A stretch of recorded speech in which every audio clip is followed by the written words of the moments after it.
Oi, pessoal, eu sou Emília Queiroz, eu sou especialista e mestre em Direito, advogada na área de família e coordenadora geral de pós-graduação da Escola Superior de Advocacia da OAB de Pernambuco. Bem, queria logo parabenizar o canal, levando a alienação parental a sério, agradecer o convite das amigas Alexandra e Andréa Calçada, que são referências teóricas em vários trabalhos da área, e vim falar um pouco da minha experiência com a alienação parental. Como advogada na área de família, eu comecei fazendo só a parte civil e me vi, diante dos novos crimes, digamos assim, me vi na necessidade de me especializar também na parte criminal dos crimes de família, seja por intercorrências da Lei Maria da Penha, seja por intercorrências da prática da alienação parental. E a descoberta que eu fiz disso foi uma descoberta de uma forma bem dolorosa. Um cliente que eu tinha feito o divórcio dele, logo depois, que foi um divórcio que acabou sendo vantajoso para ele, pelo regime de bens que ele tinha, logo depois disso, a ex-esposa dele entrou com uma notícia crime dizendo que ele tinha abusado sexualmente, estuprado a filha do casal, que tinha pouco mais de 1 ano de idade. Pela experiência que eu tinha do caso, pela experiência que eu tinha como advogada e até como acadêmica, eu via que era improvável aquilo ter acontecido, mas, claro, esperei o resultado da perícia, que também não comprovou nada de palpável de que tinha tido sequer algum tipo de ato libidinoso, né, praticado por ele. Então, isso me chamou muita atenção e eu quis estudar mais a fundo o perfil dessa esposa, dessa ex-esposa, no caso. Pedi auxílio a alguns colegas, peritos psicólogos, até um perito médico legal, psiquiatra, e chegamos à conclusão de que, de fato, não era normal aquele tipo de ação dela em conjunto com algumas outras ações que ela tinha tomado, alguns outros comportamentos. E pensou-se em algumas síndromes, até que um deles, que tinha acesso aos estudos de Richard Gardner, né, que foi psiquiatra, que desvendou, digamos assim, a alienação parental na década de 80 nos Estados Unidos, e disse: Emília, de fato, está parecendo muito com o perfil da prática da alienação parental. Então, diante disso, foi mais ou menos a época que surgiu no Brasil a lei da alienação parental, que é um grande avanço o país ter uma lei própria dessa natureza, apesar de, infelizmente, já foi até complementada e não é tão usada pelos tribunais. E nós vimos que, de fato, e Andréa fala muito bem disso no livro dela, que tem, tanto na lei como na fala de Andréa, uma das formas da alienação parental é a falsa acusação de abuso sexual. E eu passei a detectar isso também em alguns outros processos, seja que eu tivesse de um lado ou do outro como advogada. E fiquei muito impressionada de ver que muitas vezes quem comete isso não é aquele perfil do seu cliente criminoso, não é o perfil daquela pessoa ruim, maldosa, que quer intencionalmente prejudicar, né? É um perfil de uma dona de casa, o perfil de um pai de família mediano. E que muitas vezes, e aí é que eu encontro o perigo do Instituto, é que muitas vezes quem comete um ato da alienação parental não imagina o impacto que isso vai ter na vida da família em si, na vida daquela criança, daquele adolescente, e não imagina que aquilo possa ser crime. De fato, no Brasil, a alienação parental não é tipificada com esse nome, mas os atos da alienação parental podem sim enquadrar-se enquanto crime. Por quê? Se você está fazendo uma campanha de desqualificação do outro genitor, você pode estar caindo num dos crimes contra a honra, injúria, calúnia, até a própria difamação, né? Calúnia no caso de você, por exemplo, fazer falsas acusações de abuso sexual. Pode cair no crime de tortura, né? E tantos outros crimes que o ato em si, que engloba a alienação parental, pode ser ilustrado naquele tipo penal. Então, é crime sim, não é um crime próprio com um nome próprio, mas a atitude pode ser aproveitada para outros crimes que já existem no nosso sistema penal nacional.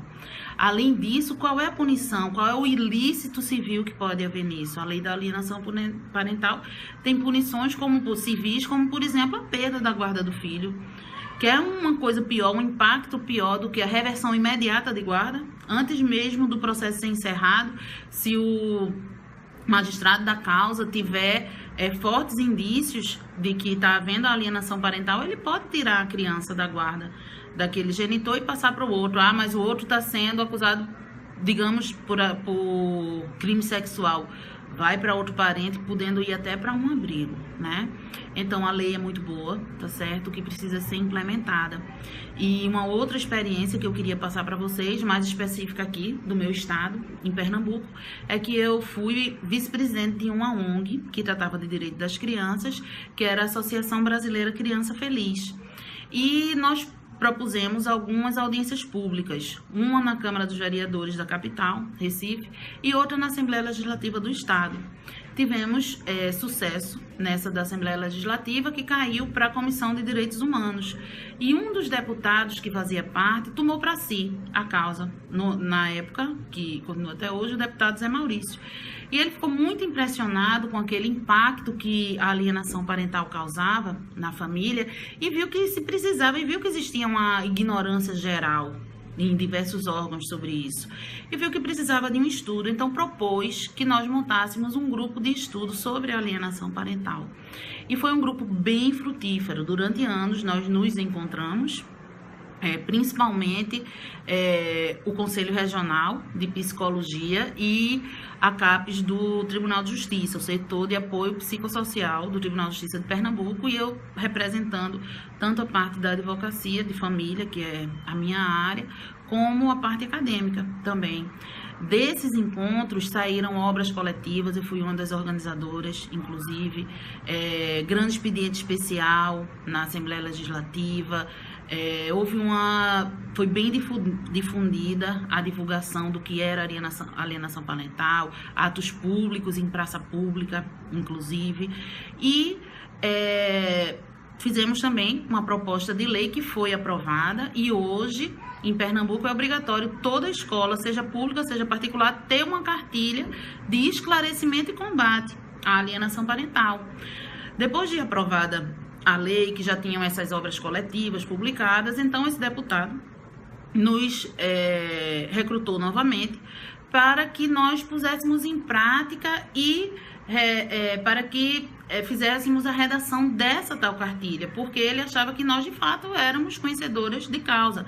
Eu, a parte jurídica e acadêmica, e o pessoal do Tribunal de Justiça, a parte de assistente social e psicólogo, como também o Conselho Regional de Psicologia.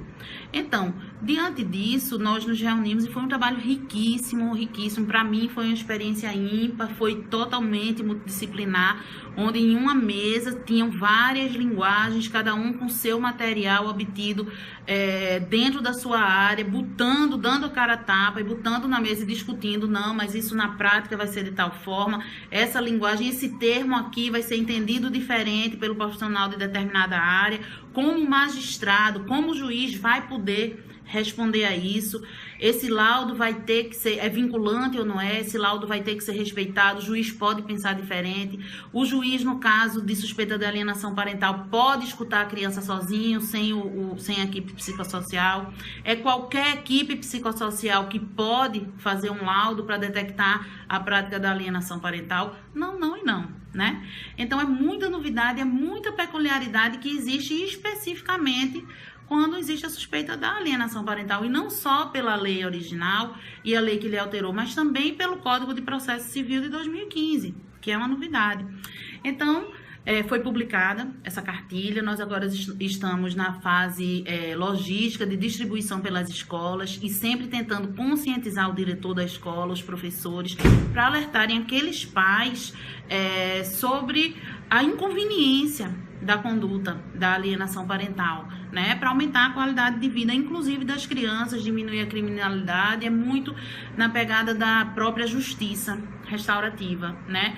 Então é triste você ver um fenômeno que pode chegar até um ponto máximo de tragédia, um suicídio de uma criança ou de um adolescente, por exemplo, muitas vezes ser praticado pela falta da ciência, falta de comunicação, falta da consciência daquele agente, daquele parente da criança que não sabe que é errado fazer aquilo, que muitas vezes age instintivamente para se vingar, no caso de separação, por exemplo, para se vingar de um outro cônjuge, e as consequências são pesadas demais para tentar uma vingança tão pequena diante do impacto que traz. É esse o meu testemunho que eu gostaria de dar sobre alienação parental. Fico disposta se vocês tiverem dúvidas. Meu Instagram é @emiliaqueiroz.jus. Mais uma vez, gostaria de dizer da honra que é para mim falar nesse canal, que é um canal sério, de pessoas que são referências no mercado, e parabenizar elas duas por essa iniciativa. Muito obrigada!